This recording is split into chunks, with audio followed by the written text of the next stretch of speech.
Hello, it's Scarlight here, and in today's video, I'll be doing a team breakdown for monotype bug, for monotype bug team in the OU tier for a week to see how far we can climb, and to have fun along the way. First thing we have to consider when making any monotype team is what the type is weak to. In this case, for bug types, they have three main weaknesses, being rock, flying, and fire. So knowing this when knowing this when it comes to making a model bug type team, we have to look for the secondary type that resists these three types to make sure that the bug type's not weak to these types but neutral instead. So with that said, let's introduce the team. First member of the team is Cleaver, also known for the team as Chopper. The first reason for picking Chopper is because of their rock typing, making them neutral to fire and flying. But more importantly is that rock typing is super effective against fire and flying, which means that Chopper can apply immense pressure to them two types, especially with its base 135 attack. This is Chopper's set right here. It's a Chloe Scarf set. If you don't know what the item Chloe Scarf does, it raises the user's speed by 1.5, but locks the user into a move. The main reason I wanted this for Chopper is so Chopper can always provide pressure to the opponent with its signature rock move, Stone Axe, which is a move that deals damage and sets up stealth rocks at the same time, and also gets more powerful because of Chopper's ability, Sharpness. The next move on here is U-turn, which is an amazing move because it provides pivots, which gives our team the momentum to keep pressure onto the opponent and to make sure that we're one step ahead. One of the coverage moves I have chosen for Chopper is Close Combat. The main reason for this is because Steel types both resist Bug and Rock, but Steel type is very weak to fighting types. So by providing that coverage, we can knock out a Steel type if needs be. Last move we have is Teleblast for Tele Fire. For one main reason, because of a Pokemon called Goldango, which is Ghost and Steel type, and because it's part Ghost type, our fighting coverage is Goldango is actually immune because it's part Ghost. So that means Goldango resists every single one of Chopper's moves. So if he ever needs to take Goldango down in a pinch, Chopper can do that with Teleblast by terrestrializing into a fire type. Our second member of the team is Scizor, also known as Iron Man. The main reason for Iron Man is because of its steel typing, so it becomes neutral to rock and flying, and also provides also that steel is super effective to rock types. And another amazing thing about Iron Man, because it's a bug and steel type, it only has one weakness with fire types, which the rest of the team covers. So it's just an amazing Pokemon to have all around. So Iron Man set is a Choice Band set. Choice Band is an item very similar to Choice Scarf, but instead of raising speed by 1.5, it raises attack by 1.5 instead. The main reason I chose this set is because of Bullet Punch. Bullet Punch is a priority move, which basically means that it allows Iron Man to always hit first. So if the enemy team's Pokemon's low, we can really deal the finishing blow without rolling to need to outspeed, because Bullet Punch normally goes first. Or it's just to provide that bit of damage that we might need for one of our other team members to take them out.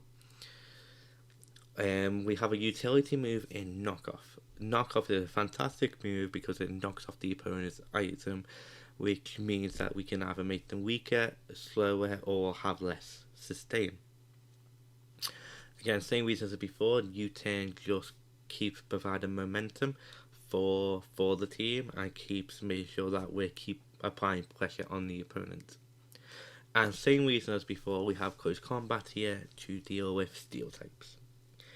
The reason I chose Telesteel for Iron Man here, again, is to make Power Punch even more powerful. And so this could also mean that Iron Man could be a late game sweeper for us if we need them to be. Our third member is Bubbles, which is an arachnid. The main reason for Bubbles on the team is because of its defensive utility, having 92 defense and 132 special defense. And another main reason for this is because of one Pokemon called Great Tusk. Great Tusk is a fighting ground type that has fire coverage, which is tempered flare, which meaning that it can one shot our Iron Man, and Chopper can't do any damage to Great Tusk because Great Tusk resists both all of its moves apart from close combat. So the reason why Bubbles counters Great Tusk so well because of all standard Great Tusk moves, Great Tusk standard moveset, Bubbles resists. Even Tempered Flare because of his ability Water Bubble, which halves fire type moves and doubles water type moves. And with Great Tusk being weak to water, it gives the team an accessible way to deal with a Great Tusk.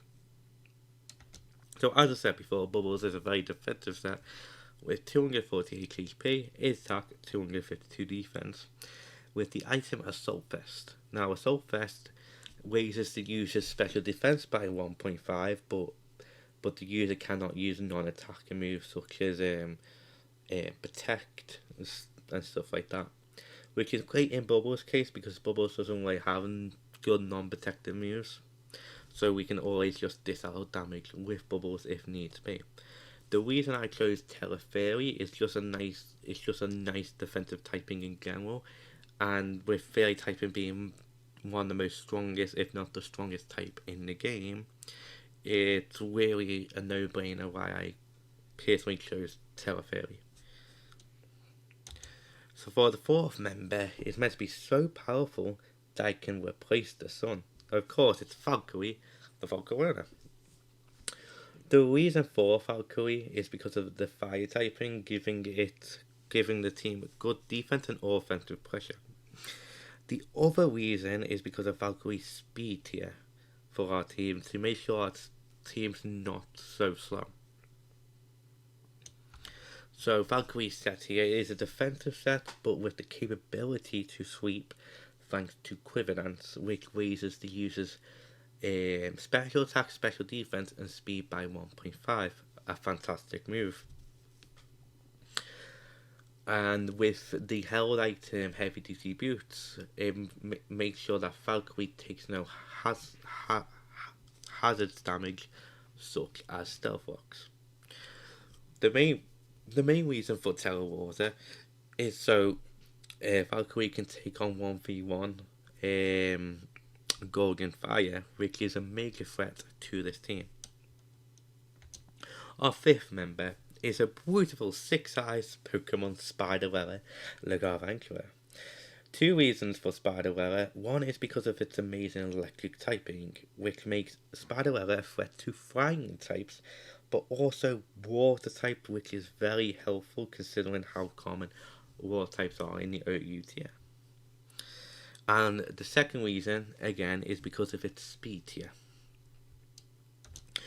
So, Spiderella's set is a Life Orb set. The item Life Orb raises the moves by 1.3, but every time the user hits a move, it loses 1/10 of its health. And with the amazing move Thunder, which is not normally that reliable because it has 70 base accuracy, but with Spiderella's ability Compound Eyes, it boosts that accuracy to 91, which makes it a really reliable, powerful move. The reason for Terra Blast in Spiderella's case is because of Terra Ice. If we ever terrestrialize it into an Ice type, there is no single type in the game that resists both electric and ice. So it provides enormous pressure to the opponents for them not to know who to switch into. Full Switch again is another pivot move to keep that momentum going against the opponent. And then last move is Energy Ball, just in case we encounter any water and ground types, and we can just one-shot them and not worry about them. And then our last member is Tinkerbell, the Wabombi. And the main reason for it is I just wanted a main lead / support for the team. So this is a lead set of Tinkerbell with the item Focus Sash. Now what Focus Sash does is, as long as Pokemon's at full HP, it can survive any one attack, but it will be remaining on 1 HP. The support move in this case is Sticky Webs, which every time your opponent switches into a Pokemon, they lose speed by 0.97 if I remember correctly. So yeah, that's a really great support for the team to make sure we can outspeed our opponent. But if you don't want to go that route, or we think it's more beneficial to try get an early lead, we also have Quiver Dance. And again, Quiver Dance raises the special attack, special defense and speed by 1.5. Compare that with Moonblast, it can really create a little threat for Tinkerbell. So, for example, if a Great Tusk is out on the field as a lead Great Tusk and they set up Stealth Rocks, we could set up Quiver Dance and threaten that Great Tusk. And then if they want to switch out, we could set up Quiver Dance again, and all our stats are ×2, which really makes Tinkerbell a major threat early on. And same reason as Chopper, the reason why I chose Teletype Fire is to deal with Goldango, so we have a reliable way to counter it, especially if we go with the sweeper route with Tinkerbell instead. So with all our 6 members field, time for the team's name. Couldn't really think of anything, came up with something last second. So say hi to the High Five. So that's going to be the name of our team. And I know one problem with this team that you might have noticed is that it has no hazard removal. The reason why High Five chose this is because they really want to put pressure on the opponents and keep attacking and make sure High Five always has a Pokemon ahead. However, if this becomes a problem, Valkyrie and Iron Man have already agreed to change roles where Valkyrie becomes a lot more offensive and Iron Man becomes a lot more defensive with Defog, which gives us the hazard removal. So let the team know who do you think is going to get the most KOs and become MVP for tomorrow. If you like this video, please leave a like, a comment and subscribe, and enjoy the rest of your day.